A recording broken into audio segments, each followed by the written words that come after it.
Perkenalkan, nama saya Jasel Ferdinand Mobiling dengan NIM 24021060114. Di video kali ini saya akan membuat video untuk pemenuhan tugas mata kuliah sistem operasi. Videonya adalah video live demo untuk memperlihatkan operasi-operasi untuk menyelesaikan masalah-masalah berikut dengan menggunakan command line interface atau terminal. Lanjut pada pembuatan soal yang pertama. 1. Tunjukkan direktori kerja Anda sekarang dengan menggunakan PWD atau Print Working Directory.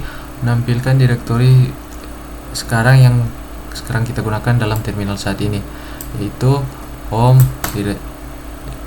JSL.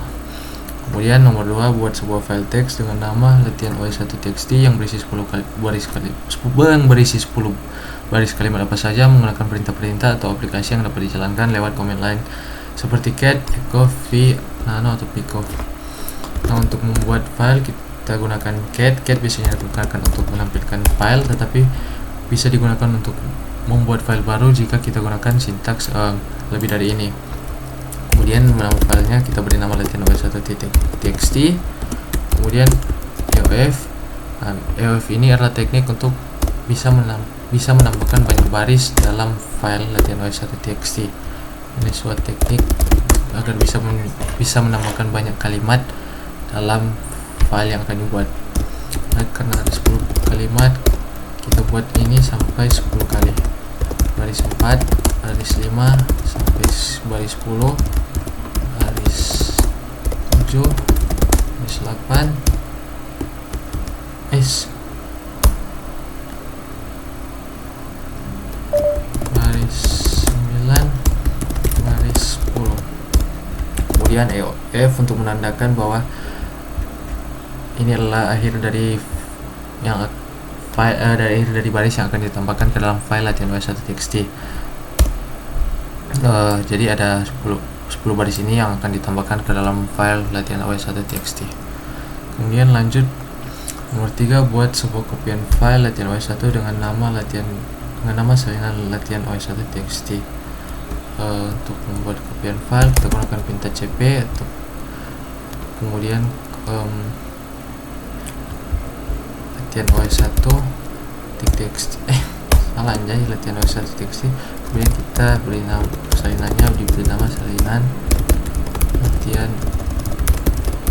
OS1.txt.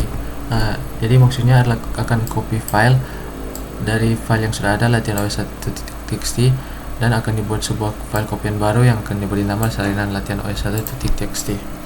Enter. Kita bisa lihat hasilnya dengan menggunakan perintah ls, yaitu untuk menampilkan semua file yang berada di direktori saat ini. Ada 2 file yang dibuat, pertama latihan OS1.txt yang digunakan dengan perintah cat. Kemudian file kopian salinan latihan OS1.txt yang dibuat dengan perintah cp. Kemudian lanjut pada nomor 4, ganti nama file salinan latihan OS1.txt dengan nama copy latihan 1.txt. Untuk mengganti nama kita gunakan command perintah mv. Mv biasanya digunakan untuk memindahkan file ke folder lain, tapi bisa digunakan untuk mengganti nama file. File yang akan kita ubah nama adalah salinan latihan OS1.txt.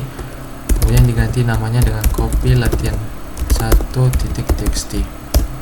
Kita ls kembali. Kita lihat bahwa salinan latihan OS1.txt sudah tidak berada di sini, tetapi telah diganti namanya dengan copy latihan 1.txt. Lanjut pada nomor 5, buatlah sebuah direktori dengan nama latihan 1. mkdir latihan 1. Foldernya telah pernah dibuat. Kita hapus dengan latihan 1. Nah, sekarang kita buat make directory latihan 1. Kita lihat, nah ini direktori yang telah dibuat atau folder yang telah dibuat diberi nama latihan 1. Kemudian nomor 6, buat sebuah kopian file latihan OS1.txt ke dalam direktori latihan 1. Untuk membuat sebuah kopian file kita gunakan perintah cp kembali, kemudian latihan OS1.txt. Kita akan membuat kopiannya ke dalam folder latihan 1. Nah, kita bisa lihat hasilnya dengan ls folder latihan 1 bahwa telah berhasil dibuat kopian file latihan OS1.txt dalam folder latihan 1. Kemudian nomor 7, pindahkan file copy latihan1.txt ke direktori latihan1. Untuk memindahkan file, kita gunakan mv. Kita akan pindahkan copy latihan1 ke dalam direktori latihan1. ls latihan. Nomor 8, perlihatkan daftar file dan direktori atau isi dari direktori latihan1. Kita gunakan perintah ls untuk melihat semua daftar file dan direktori dalam folder latihan1. Kita lihat bahwa ada yang pertama latihan OS1 yang telah kita copy, kemudian file copy latihan1 yang telah kita pindahkan dari direktori saat ini. Kemudian nomor 9, berpindah ke direktori ke dalam direktori latihan1 dan tunjukkan direktori kerja Anda sekarang. Untuk berpindah direktori, kita gunakan cd ke latihan1, kemudian kita pwd untuk print direktori kerja saat ini, yaitu home JSL latihan1. Sebelumnya adalah hanya home JSL, tetapi sekarang kita berhasil pindah ke home JSL, kemudian masuk pada folder latihan1. Kemudian nomor 10, tampilkan seluruh isi file copy latihan1.txt. Kita gunakan perintah cat untuk menampilkan seluruh isi file dari copy latihan1.txt. Ada 10 baris yang telah dibuat sesuai dengan sebelumnya yang telah kita buat. Dari file latihan1.txt dibuat 10 baris, kemudian kita buat kopian filenya yang telah rubah namanya menjadi copy latihan1.txt. Kemudian nomor 11, tampilkan 2 kalimat pertama dari file latihan OS1.txt. Untuk menampilkan 2 kalimat pertama, kita gunakan head karena dia akan mengambil kalimat-kalimat pertama, dan karena kita akan ambil 2, kita gunakan min n 2. Hanya 2 baris saja yang akan diambil dari file latihan OS1.txt. Nah, dia akan tampilkan baris 1 dan baris 2. Kemudian untuk ambil keempat kalimat terakhir, kita gunakan tail min n 4 latihan OS1. Ada 4 baris terakhir yang telah diambil mulai dari baris 7 sampai baris ke-8. Itu untuk nomor 12. Kemudian nomor 13, pindah kepada direktori di atas direktori latihan1. Nah, untuk berpindah direktori 1 di tingkatan di atas, kita gunakan cd titik, artinya dia akan berpindah ke direktori 1 ke tingkatan lebih atas dari direktori kerja saat ini, yaitu dari direktori home JSL latihan1 berpindah ke home JSL saja. Kemudian nomor 14, buat kopian direktori latihan1 dengan nama uji coba 1. Untuk membuat kopian direktori, kita gunakan cp, tapi kita gunakan argumen min r karena kita akan copy seluruh direktori dan isinya dari latihan1. Kemudian kita akan beri nama uji coba 1 tls. Kita sudah copy folder latihan1, kemudian seluruh isi filenya telah kita taruh di folder yang baru dibuat uji coba 1. Kita ls uji coba 1. Kita lihat bahwa ada 2 file yang sama seperti berada pada folder latihan1. Nomor 15, perlihatkan seluruh isi atau daftar file dari direktori kerja saat ini. Selain menampilkan biasa, kita bisa menggunakan tambah argumen min l untuk melihat secara detail hak aksesnya, melihat usernya, kemudian ukuran filenya, dan tanggal dibuat dan tanggal diubah, tanggal terakhir disentuh. Kemudian nomor 15, perlihatkan nomor 16 sekarang, hapus direktori latihan1. Kita gunakan perintah rm karena ini sebuah direktori, kita gunakan min r untuk folder latihan1. Kita ls kembali min l.